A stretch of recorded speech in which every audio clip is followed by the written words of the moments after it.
I'm gonna need 2 more of these. Hello beautiful people, how's it going? I'm back with another video. Welcome to my spoiler review of Spider-Man No Way Home. I've never done a spoiler review before, so I think what I'm just gonna do is go with everything I loved off the top of my head. Just so you guys know, I didn't hate anything at all. I thought this movie was a 10 out of 10.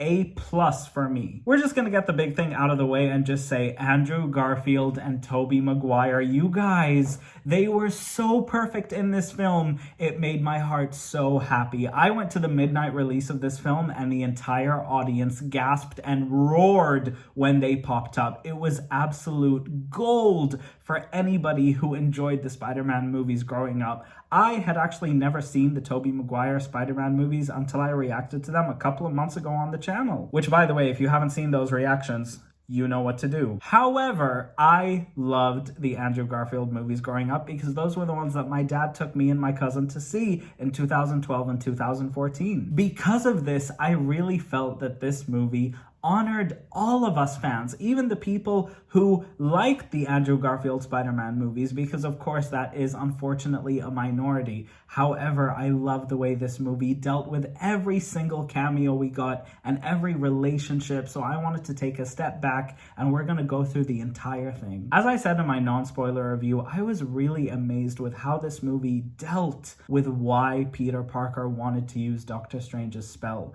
The idea is, after everybody found out that Peter Parker was Spider-Man, they didn't see him as a hero. So his dream university, MIT, did not want to accept him or Ned or MJ to university. Firstly, you guys, this was a complete shock to me. I had no idea that this is how the story was going to go. Peter wasn't asking for a wish so he could just stop with all of the stress and the paparazzi. He wanted it for his friends because he believed in them and he wanted them to go to college and he didn't want to ruin their lives.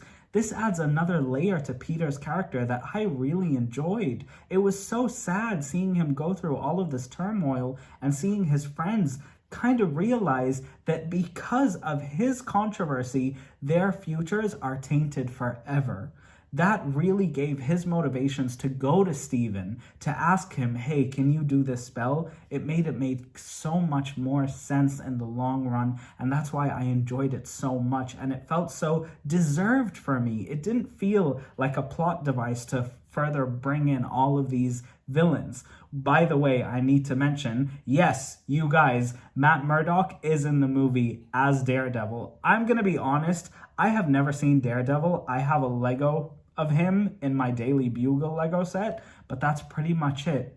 That's pretty much all I know about Daredevil, but I guess now I should probably watch the Netflix show. If you guys want to see me react to it, I would love to. I will be honest, however, the Matt Murdock cameo is only very, very brief, so don't even worry about it. It's not that deep. So of course, Spider-Man goes to Stephen Strange and asks him to do this spell for him, and Stephen says yes, but he keeps tampering with it, as you guys all saw in the trailer, and that's when he gets the idea to go speak to the MIT woman. When he does that, she is actually revealed to be the woman in the car in the trailer, and that's when Alfred Molina comes out, and so does Green Goblin. Now here's where things get tricky. Alfred Molina recognizes Osborn. He's like, whoa, is that you? And then he just flies away, and then Peter gets transported into Doctor Strange's sanctum, where Dr. Octopus is currently being held. And again, that's what you saw in the trailer. Long story short, Doctor Strange has this box that can basically trap these supervillains in. And of course, you meet Sandman and you meet Electro, but of course this is a different version of Electro, and every single one of these villains got transported back right before they died. Again, that is very significant to the plot, and I felt that that little addition was so useful in helping us learn the stakes of what's going on. Peter finds out that all of these villains die as soon as they get sent back, and Aunt May convinces him that, hey, maybe you shouldn't do this. The reason Aunt May convinces him of that is because Green Goblin actually met Aunt May, and she sees the nice side of Green Goblin, Osborn, who is telling her, hey, I don't know what's happening to me. I don't want to go back. I'm scared. And that's when Aunt May drops the line, with great power comes great responsibility. And as soon as she said that, I knew it in my soul, it's done. Aunt May was gonna die. And it was so hard to see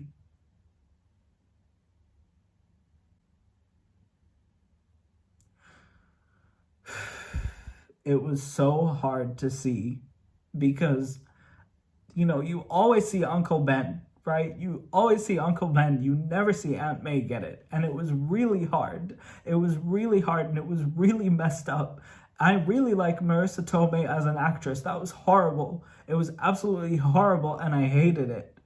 But it was really good for the plot, so I can't really complain a lot. But my God, man, it was so uncalled for. I'm sorry, I just saw myself in the lens. That's embarrassing. And everything goes haywire. Peter Parker tries to help fix these people. He tries to help make them better, but it doesn't work out. That's when the Green Goblin goes haywire and then bombs Aunt May, and it's so upsetting. It really broke my heart. It's important to note, however, that before that, Spider-Man and Doctor Strange got into this huge beef where Spider-Man actually won and stole the box from him and stole his ring. That is very important because he gives that ring to Ned, who then develops Doctor Strange abilities. Fast forward a couple of hours later, while Peter is trying to help get these villains back into shape and trying to make them better people again, this is where the big stuff happens.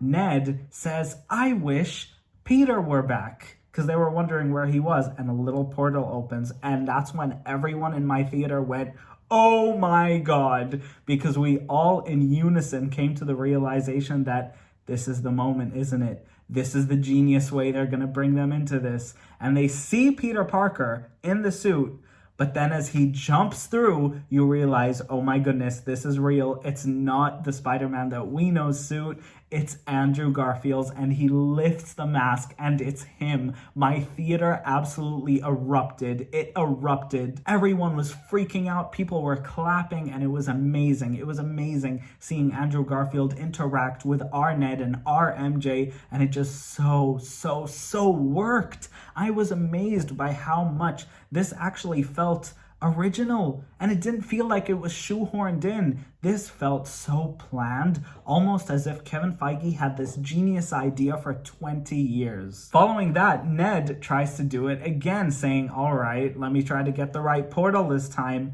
and he does it again, and lo and behold, Tobey Maguire comes through, and it was the best thing ever. It was literally the best thing ever. Everybody lost it, and he didn't even come through with his suit. He just came in his pajamas or whatever the hell it was, and everybody was dying. It was just an indication that Peter Parker, Tobey Maguire's Peter Parker, did not even need a suit to come through and shock everybody. People were standing, people were cheering in my theater.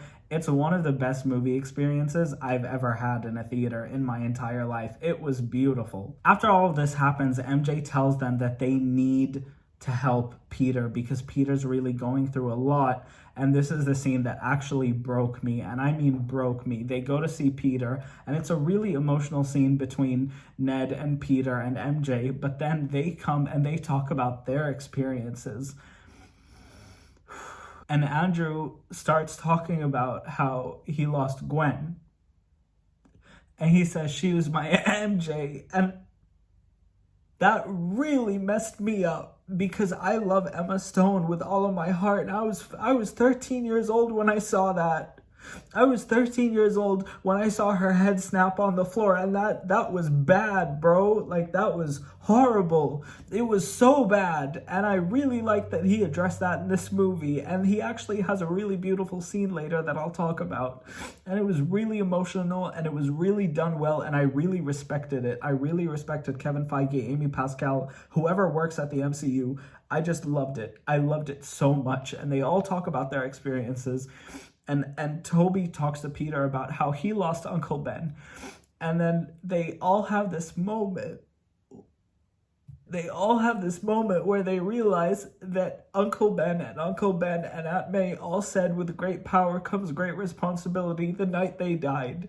And it really got to me. It really was done so perfectly, and I really loved it.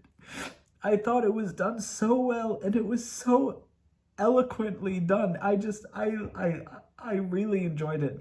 It was phenomenal. And of course, they all start working together to team up, and it's really great because you see all of them in their lab coats, and there's so much banter between these characters. They even do that thing where they all point at each other, and that was just a really nice callback to the very popular meme, which made me very happy. I thought that was done really well.